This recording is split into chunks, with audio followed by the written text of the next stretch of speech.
అందరికీ నమస్కారం. ఏపీ టుడేకి స్వాగతం. నిమ్మగడ్డ రమేష్, ఇతని పేరు తెలియని వాళ్ళు ఆంధ్రప్రదేశ్ రాష్ట్రంలో లేరు. ఈయన citizen forum for democracy CFD నడుపుతున్నాడండి. అంటే ప్రజాస్వామ్యాన్ని పరిరక్షించడం కోసం ఒక ఫోరంని రన్ చేస్తా ఉన్నాడు. ఈయన ప్రజాస్వామ్యాన్ని ఎంతవరకు పరిరక్షించాడో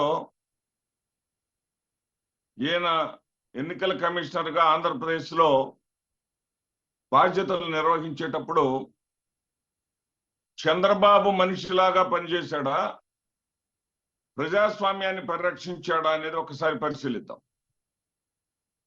2013లో అంటే 2014 సార్వత్రిక ఎన్నికలకు ముందు పంచాయతీకి ఎన్నికలు జరిగినాయండి ఆంధ్రప్రదేశ్ రాష్ట్రంలో. ఆ తర్వాత షెడ్యూల్ ప్రకారం 2018 ఫిబ్రవరిలో ఎన్నికలు జరగాలండి. కానీ 2018 ఫిబ్రవరిలో తనకు అత్యంత ఇష్టడైన, తన ప్రీతిపాత్రుడైన, తన అభ్యున్నతికి కృషి చేసిన, తనకి అక్రమ మార్గాల్లో ఉన్నతమైనటువంటి పదవులు శరవేగంగా అందుకోవటానికి సహకరించినటువంటి చంద్రబాబు నాయుడు గారు ముఖ్యమంత్రిగా ఉన్నాడు కాబట్టి ఆయనకి ప్రజలు కానీ స్థానిక సంస్థలు కానీ గుర్తుకు రాలేదండి. చంద్రబాబు నాయుడు గారి ఆదేశాల మేరకు 2018 ఫిబ్రవరిలో పెట్టాల్సినటువంటి ఎన్నికలను పెట్టలేదండి. చంద్రబాబు నాయుడు అవసరం లేదన్నాడు. ఎందుకు అవసరం లేదన్నాడంటే ఆ స్థానిక సంస్థల ఎన్నికల్లో కానీ ప్రతికూల ఫలితాలు వస్తాయనేది మనకు ఖచ్చితంగా అర్థమైంది. 2019లో అడ్రస్ లేకుండా పోయింది తెలుగుదేశం పార్టీ. కానీ అదే ఫలితాలు ఆ స్థానిక సంస్థల ఎన్నికల్లో కూడా వస్తాయి. కాబట్టి ఈ స్థానిక సంస్థల ఎన్నికలు ఇప్పుడు జరగటానికి వీల్లేదు. నా నిమ్మగడ్డ మీ యొక్క కమ్మని ఆదేశాలతోటి మీరు మరి ఎన్నికలు జరపకుండా ఉండాలి అని చెప్పేసి చంద్రబాబు నాయుడు గారు చెప్తే, ప్రజాస్వామ్యాన్ని ఖననం చేస్తూ ఖూనీ చేస్తూ స్థానిక సంస్థలను నిర్వీర్యం చేస్తూ మరి ఎన్నికలు జరగకుండా అడ్డుకున్నాడండి. ఈయన ప్రజాస్వామ్యాన్ని కాపాడటానికంటే ఒక ఫోరం పెట్టాడంట. ఫోరం అంటే మంచిదేమో దాన్ని. ఎందుకంటే ప్రజాస్వామ్యాన్ని ఖననం చేసిన వాళ్ళు వీళ్ళు మరి ప్రజాస్వామ్యాన్ని పరిరక్షిస్తాం, తమకు నచ్చని వ్యక్తి అధికారంలో ఉన్నప్పుడు తన నచ్చిన వ్యక్తిని ఏదో రకంగా దొడ్డిదారినైనా సరే మళ్ళీ అధికారంలోకి తీసుకురావాలని ప్రయత్నం చేసేటటువంటి వీళ్ళు ప్రజాస్వామ్యం గురించి మాట్లాడితే మరి మనం ఇలాగే మాట్లాడాల్సి వస్తుంది. ఎందుకు అనాల్సి వస్తుందంటే, ఈ మాట జగన్మోహన్ రెడ్డి గారు అధికారంలోకి వచ్చిన తర్వాత ఒకవైపు ఎన్నికల ప్రక్రియ జరుగుతుండగా నామినేషన్లు వేయటం కూడా అయిపోయిన తర్వాత విత్ డ్రాయల్స్ కు చివరి తేదీ రేపో ఎల్లుండో ఉందనగా ఎన్నికలను రద్దు చేసి పారేశాడండి. ఇది ఇతనికి ప్రజాస్వామ్యం మీద ఉన్న ప్రేమ. ప్రజాస్వామ్యం అంటే ఆ ఎన్నికల్లో వైఎస్ఆర్సీపీ గెలుస్తుంది కాబట్టి చికాకు పెట్టాలి, అదేవిధంగా రాష్ట్రంలో ఎన్నికల కోడ్ అమల్లోకి వస్తే అభివృద్ధి అనేది జరగకుండా అడ్డుకోవాలి, ప్రజలు సర్వనాశనం అయిపోవాలని ఒక పథకం పన్ని ఈ డెమోక్రసీ ఫోరం పెట్టినటువంటి ఈ దౌర్భాగ్యుడు ఆ రోజు చేసినటువంటి వికృత క్రీడ మొత్తం మనం చూసాం. కానీ ప్రజాస్వామ్యం చాలా గొప్పది కాబట్టి ఇతను ఎన్ని కుట్రలు పనినా, కుతంత్రాలు పనినా, ఎన్ని ఎత్తులు వేసినా, ఎన్ని జిత్తులు పనినా కానీ ప్రజాస్వామ్యంలో ప్రజలు ఏం చేయాలో, అంతిమ నిర్ణయం ఎలా ఇవ్వాలో అలాగే ఇచ్చారు. తెలుగుదేశం పార్టీకి అడ్రస్ లేకుండా చేశారు. స్థానిక సంస్థల ఎన్నికల్లో 90% పైగా ఫలితాలను వైఎస్ఆర్సీపీ మాత్రం గెలుచుకుంది మనం అందరం చూసాం. ఇప్పుడు ఇదే ప్రబుద్ధుడు ఏం చేస్తున్నాడంటే సిఎఫ్డి పేరుతోటి పెన్షన్స్ వాలంటీర్లు పంచడానికి వీల్లేదు. 4.5 సంవత్సరాలుగా వాలంటీర్లు పింఛన్లు పంచుతూ ఆయా లబ్ధిదారులందరినీ కూడా వైఎస్ఆర్సీపీకి అనుకూలంగా మార్చేశారు. కాబట్టి ఎన్నికల సమయంలో వాళ్ళు పంచటానికి వీలు లేదు. పాత జన్మభూమి పద్ధతుల్లో పాత వ్యవస్థలో ఉన్నటువంటి విధానం ప్రకారం వీళ్ళే ఎండిఓ ఆఫీస్కో ఎంఆర్ఓ ఆఫీస్కో లేకపోతే పంచాయతీ ఆఫీస్కో వీళ్ళే వెళ్ళి లైన్లో నిలబడి డబ్బులు తీసుకోవాలి అనే విధానాన్ని పెట్టాడండి. పెట్టగానే ఏదో సామెత చెప్తారు, పాపం పండినప్పుడే పాడు పనులు చేస్తూ ఉంటారు. తెలుగుదేశం పార్టీ వాళ్ళకి పాపం పండింది.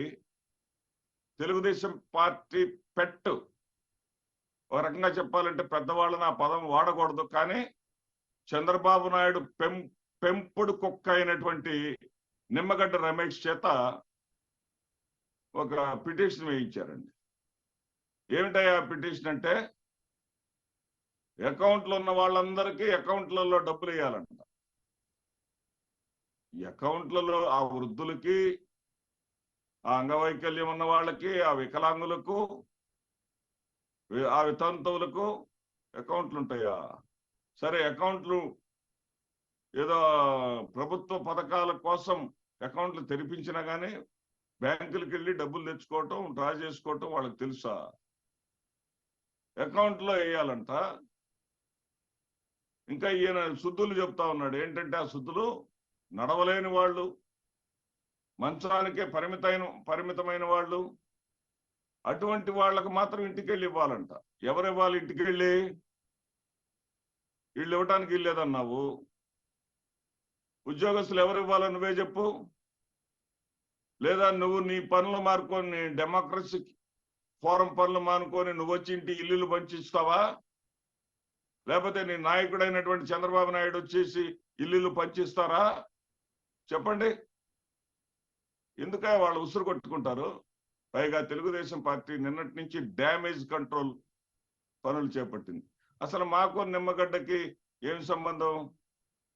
ఆయన సిఎఫ్డి అని ఒక సంస్థను పెట్టుకొని మాజీ రిటైర్డ్ మాజీ ఐఏఎస్లు ఐపీఎస్లు కలిసి ఒక ఫోరం పెట్టుకున్నారు. ఆ ఫోరం వాళ్ళు ప్రజాస్వామ్యం కోసం వేసినటువంటి పిటిషన్, ఆ పిటిషన్కి మాకేం సంబంధం అని చెప్పేసి కొత్త రాగం అందుకున్నారు. అందుకోవటమే కాకుండా చీఫ్ సెక్రటరీని కలిసి కన్నా లక్ష్మీనారాయణ తదితర ప్రముఖులంతా పోయి, అచ్చెన్నాయుడు వీళ్ళందరూ పోయి చీఫ్ సెక్రటరీని కలిసి లేదంటే డబ్బులు ఇవ్వాలి, అర్జెంటుగా ఇవ్వాలి, ఇచ్చేటటువంటి ఏర్పాట్లు చేయండి అని చెప్పేసి మెమోరాండం ఇచ్చారు. ఏకంగా చంద్రబాబు నాయుడు అయితే ఒక లేఖ రాశాడు. చీఫ్ సెక్రటరీకి, గవర్నర్కి లేఖలు రాశాడు. ఏమని?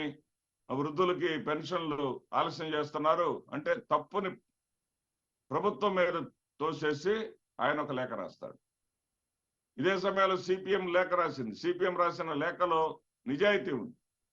వాళ్ళు ఏమన్నారంటే, ప్రత్యామ్నాయ ఏర్పాట్లను శరవేగంగా ప్రభుత్వం చేసి ఏదో రకంగా ఆ అంగవైకల్యం ఉన్న వాళ్ళని, వృద్ధులను, ఇల్లు కదలలేని వాళ్ళని ఒక విధానానికి అలవాటు పడ్డారు. ఇప్పటిదాకా ఆ కార్యాలయం ఎక్కడ ఉంటుందో కూడా వాళ్ళకి తెలియదు. అలాంటి పరిస్థితుల్లో వాళ్ళు ఇంటికే పెన్షన్ వస్తుందని కోటి ఆశలతో ఎదురు చూస్తూ ఉంటారు. అలాంటి వాళ్ళని నిరాశపరచకుండా వాళ్లకు ఆ గ్రామ వార్డు సచివాలయాల దాకా వెళ్లే పని లేకుండా అటువంటి వాళ్ళకి ఏదైనా సరే ఇచ్చేటటువంటి సౌకర్యాల గురించి ఆలోచించండి అని చెప్పడం జరిగింది. దీనికి వాళ్ళు చెప్పేది ఏంటంటే, మాకేమి సంబంధం అంటే, నీకేమి సంబంధమా? పార్క్ హయత్ హోటల్లో నిమ్మగడ్డ రమేష్ ఎవరండి? అదేవిధంగా కామినేని శ్రీనివాసరావు ఎవరండి? సుజనాథ్ చౌదరి ఎవరండి? ఈ ముగ్గురు పార్క్ హయత్ హోటల్లో చర్చలు జరుపుకుంటే వీళ్ళు ముగ్గురు ఒకటయ్యి ప్రభుత్వం మీద కుట్రల పన్నుతో కేసులు వేస్తే, జగన్మోహన్ రెడ్డి మీద కేసులు వేస్తే, అదేవిధంగా పార్క్ హయత్ హోటల్లో కూర్చొని జగన్మోహన్ రెడ్డి గారికి వ్యతిరేకంగా అప్పటి హోంమంత్రి అయినటువంటి, సహాయ మంత్రి అయినటువంటి కిషన్ రెడ్డికి లేఖలు రాస్తే వీళ్ళు ముగ్గురు ఒకటి కాదా? వీళ్ళు ముగ్గురు వేరువేరా? ఎవరి కోసం లేఖలు రాశారంటే? ఎవరి కోసం రాశారు లేఖలు? ఎన్నికలు అర్ధంతరంగా వాయిదా వేసిన దానికి, దాన్ని సమర్థించుకోవటానికి వాయిదా వేయాల్సిన అవసరం ఉంది. ప్రజాస్వామ్యం లేదు ఇక్కడ. ఏం ప్రజాస్వామ్యం లేదు? గత ఎన్నికల్లో రక్తం ఏరులై పారేది. కాళ్ళు చేతులకు చేతులు నరికిన సంఘటనలు జరిగినాయి. ఎక్కడన్నా జరిగినాయి? ఇక్కడ మొన్న పంచాయతీ ఎన్నికలు అలాంటి దుర్మార్గాలు ఏమైనా జరిగినాయా? అలాంటి అరాచకాలు ఏమైనా జరిగినాయా? తీయండి, మీ షెడ్యూల్ తీయండి, మీ యొక్క గత చరిత్ర మొత్తం తీయండి. కాంగ్రెస్ హయాంలో స్థానిక సంస్థల ఎన్నికలు ఎలా జరిగాయి? తెలుగుదేశం హయాంలో స్థానిక సంస్థల ఎన్నికలు ఎలా జరిగాయి? జగన్మోహన్ రెడ్డి గారి హయాంలో స్థానిక సంస్థల ఎన్నికలు ఎలా జరిగాయో మొత్తం తీయండి. ఏది ఎవరి సమయంలో మెరుగ్గా జరిగినాయో స్పష్టమవుతుంది. సాక్షాత్తు నిమ్మగడ్డ రమేష్ చెప్పాడు కదా, ఎన్నికలు అద్భుతంగా జరిగినాయని. మరి ఫలితాలు అనుకూలంగా వచ్చినాయి కాబట్టి ఆ ఎన్నికలు బాగా జరగనట్ట? ఫలితాలు మొత్తం జగన్మోహన్ రెడ్డి గారిని ఏకగ్రీవంగా ఎన్నుకున్నారు కాబట్టి ఆ ఎన్నికలు బాగా జరగనట్లా? అంటే మీకు అనుకూలంగా రాకపోతే ప్రజాస్వామ్యం పతనం అయినట్లా? ప్రజల్లో ప్రజాస్వామ్యంలో తమకు నచ్చిన వాళ్లకు ఓట్లేసి నచ్చిన వాళ్ళని ప్రతిష్ఠించుకునేటటువంటి అవకాశమే లేదా? అంటే సమాజంలో కొద్ది మందిగా ఉండి స్వార్థ ప్రయోజనాలు చూసుకునేటటువంటి మీలాంటి వాళ్ళని, మీరు నమ్మిన వాళ్ళని, మీకు సంబంధించిన వాళ్ళని ఎన్నుకుంటేనే అది ఎన్నిక? లేకపోతే ఆ ఎన్నికలే కావా? ఎటుపోతున్నాం మనం? మీరు అప్రజాస్వామ్యంగా ప్రవర్తించి ప్రజాస్వామ్యాన్ని అపహాస్యం చేస్తుంది మీరు. ఎన్నెన్ని మాటలు అన్నారండి వాలంటీర్లని. వాలంటీర్లకు అంత భయపడాల్సిన పని ఏంటి? ఏమన్నాడు? మగవాళ్ళు లేనప్పుడు ఆడవాళ్ళకి వచ్చి తలుపులు కొడతారా వీళ్ళు? ఎంత చండాలంగా ఉంటుందండి. ఆవేదన రాదా అండి అంటాడు చంద్రబాబు నాయుడు. పవన్ కళ్యాణ్ ఏమంటాడు? ఉమెన్ ట్రాఫికింగ్ చేస్తున్నారు. ఈ ఉమెన్ ట్రాఫికింగ్ చేయటం ఏంటి? 30,000 మంది మహిళలు ఆంధ్రప్రదేశ్ రాష్ట్రంలో తప్పిపోవటానికి కారకులు వాలంటీర్లు అని చెప్పేసి దారుణమైనటువంటి ఆరోపణలు చేశాడు. మళ్ళీ ఇప్పుడు యూటర్న్ తీసుకొని ఏమంటాడు చంద్రబాబు నాయుడు? 5,000 ఎందుకు పనికి వస్తాయి? ఏ మూలకు వస్తాయి? 50,000 దాకా నేను ఇచ్చుకుంటా పోతానంటాడు. ఏమన్నా అమాయకుల్లా కనపడుతున్నారా? అంటే 50 ఇళ్లకి ప్రతినిధి అతను. 50,000 దాకా 50 ఇళ్లకు వచ్చేటటువంటి ఒక వాలంటీర్కి 50,000 దాకా ఇస్తానంటే ఒక్కొక్క ఇంటి నుంచి 1,000 రూపాయలు ముక్కు బిండు వసూలు చేస్తావా? వాళ్ళకి ఇచ్చేటటువంటి ప్రయోజనానికి మించి వాళ్ళ దగ్గర డబ్బులు వసూలు చేసి మళ్ళీ వీళ్ళకి ఇస్తావా? ఎక్కడి నుంచి సాధ్యం? సంపద సృష్టించుకునేట్టు నీకు చేత కాదు. నీకు చేత కాదు అనేది చాలా సుస్పష్టంగా అర్థమైపోయింది. 2019 ఎన్నికల్లో ఖజానా ఖాళీ చేసేటప్పుడు 100 కోట్లు మాత్రమే నువ్వు ఉంచావు. నీ గజెట్ అనేటటువంటి ఈనాడు స్పష్టంగా చెప్పింది.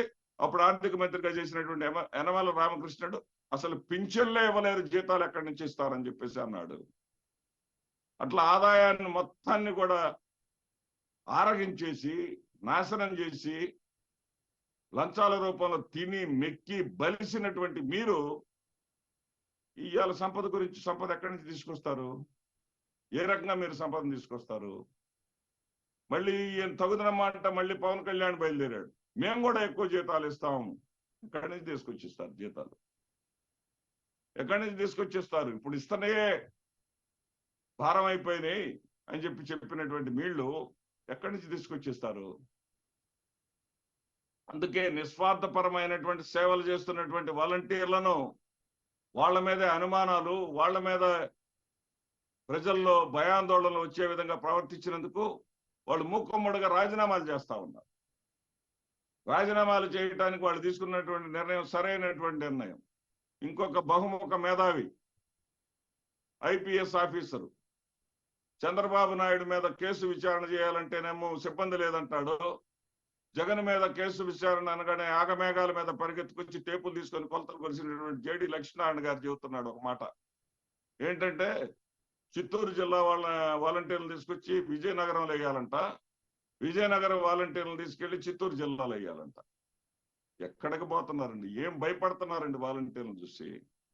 అంటే వాలంటీర్లు ప్రభుత్వానికి ప్రజలకు మధ్య అనుసంధానకర్తలుగా మారారు కాబట్టి, వారధులాగా మారారు కాబట్టి వాళ్ళు అసలు లేకుండా పోతే బాగుండు.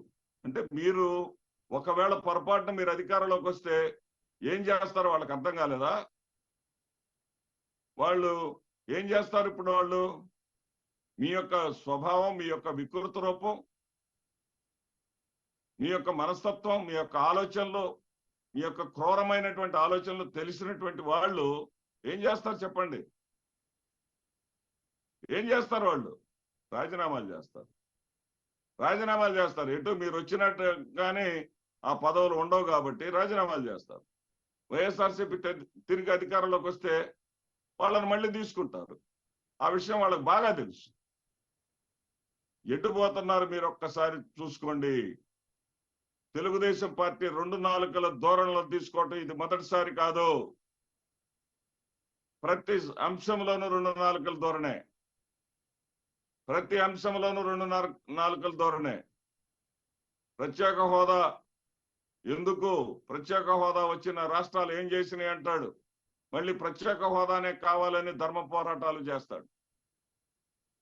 సమైక్యాంధ్ర ఉండి తీరాలంటాడు. తెలంగాణ ఇవ్వాలని చెప్పేసి లెటర్ ఇస్తాడు. తెలంగాణ నేనే ఇప్పించానంటాడు. ఆంధ్రప్రదేశ్కి అన్యాయం జరిగింది అంటాడు. అది చెప్తాడు, ఇది చెప్తాడు. ఈ 2 నాలుకల ధోరణిని ఇప్పుడు ప్రదర్శిస్తా ఉన్నాడు. మళ్ళీ ఏమంటున్నాడు? మేము వాలంటీర్లకు వ్యతిరేకం కాదు. 5,000 కాదు 50,000 దాకా ఇచ్చుకుంటూ పోతాను. అధికారంలోకి వచ్చిన వెంటనే 30,000 చేస్తాను. ఎక్కడి నుంచి చేస్తావా 30,000? అధికారంలోకి వచ్చిన వెంటనే 30,000 రూపాయలు వాలంటీర్కి జీతం చేస్తావా? నీ మాటలు నమ్మటానికి ఏమన్నా అమాయకులు ఉన్నారా? నిరుద్యోగ వృత్తి ప్రతి నిరుద్యోగికి కూడా 2,000 రూపాయలు చొప్పున ఇస్తానని చెప్పేసి ఒక 2-3 నెలల్లో ఎన్నికలు జరుగుతాయి కనుక 1,000 రూపాయలు చొప్పున ఒక 4-5 వేల మందికి ఇచ్చినటువంటి నిన్ను ప్రజలు ఏ రకంగా నమ్ముతారు? చంద్రబాబు నాయుడు ఏ రకంగా నిన్ను నమ్ముతారు? ఏ రకంగా నిన్ను అసలు ఒక మాటకి విలువిచ్చేటటువంటి మనిషిగా నమ్ముతారు? ఇంకొకడు వచ్చి అచ్చెన్నాయుడు వచ్చి ఒక మాట అంటాడు. ఏంటంటే డబ్బులు లేక మా మీద తోస్తున్నారంటారు. డబ్బులు లేవా? డబ్బులు లేకనైనా మీరు 100 కోట్ల రూపాయలు ఉంచిపోయినటువంటి ఈ ప్రభుత్వాన్ని ఒక్క సంక్షేమ పథకం ఆగకుండా ఇతర రాష్ట్రాల్లో నెలల తరబడి జీతాలు ఆపినా గానీ ఏ నెల జీతాలు ఆ నెల ఇచ్చుకుంటా వచ్చినటువంటి జగన్మోహన్ రెడ్డి, ఆర్థిక సంస్కరణలు చేసి రాష్ట్రాన్ని గాడిలో పెట్టినటువంటి జగన్మోహన్ రెడ్డి విధి విధానాల గురించి ప్రజలకు బాగా తెలుసు. అంతేకాకుండా నిన్నగాక మొన్న అచ్చెన్నాయుడు మీరు పెండింగ్ లో పెట్టినటువంటి 9,100 కోట్ల రూపాయలను ఉద్యోగస్తులందరికీ రిలీజ్ చేసినటువంటి ప్రభుత్వం ఈ ప్రభుత్వం. 9,100 కోట్ల రూపాయలు రిలీజ్ చేశారు. వీళ్ళకి ఇవ్వాల్సినటువంటి 2,000 కోట్ల రూపాయలు ప్రభుత్వం దగ్గర లేవు అని నువ్వు ఒక మాట అడ్డు ఏదో చెప్తే ప్రజలు నమ్మటానికి అమాయకులు కాదు. రాష్ట్ర వ్యాప్తంగా వాళ్ళకి మంచి జరగాలి. ఇప్పటికైనా సరే మీరు ఉపసంహరించుకోండి. ఆ 16 రకాల పింఛన్లు పంపిణీ అందుకునేటటువంటి వృద్ధులు కావచ్చు, వికలాంగులు కావచ్చు, దివ్యాంగులు కావచ్చు, వితంతువులు కావచ్చు, మంచం నుంచి కదలలేని వాళ్ళు కావచ్చు, వాళ్ళందరూ ఉసురు కొట్టుకొని పోకుండా ఇప్పటికైనా సరే ప్రజాస్వామ్యయుతంగా ఆలోచించి పార్టీలను పక్కన పెట్టి ప్రజలను మనసులో పెట్టుకొని ప్రజల కోసం ఆలోచన చేస్తే కొంతవరకైనా సరే మీకు పరువు దక్కుతుంది. లేకపోతే 6 లక్షల మంది ఉద్యోగులు మా వైపు ఉన్నారని మీరు విర్రవీగితే 66 లక్షల మంది పింఛనుదారులు మిమ్మల్ని బంగాళాఖాతంలో కలపడానికి సిద్ధంగా ఉన్నారు.